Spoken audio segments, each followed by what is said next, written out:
Loosely install the inside and outside tire cap sensors onto the flow-through bracket's bulkhead fitting valve stems. Make sure the cap sensors are installed in the correct position per the inside I and outside O indicators on the flow-through bracket. Hand tighten the cap sensors until they bottom out, and then slightly twist the cap sensors to seat them fully. Rotating the hubcap, wheels, or both may be necessary to ensure the hoses are correctly aligned.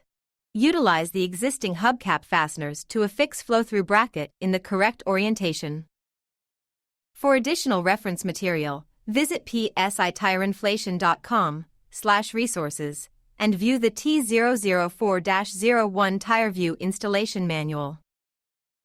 Refer to hubcap manufacturer's recommended torque setting for fasteners, typically between 12 to 16 foot-pounds. Drive axle flow-through brackets utilize two supplied nylock nuts to affix the bracket to the end cap studs. These should be torqued to 50 to 60 foot-pounds.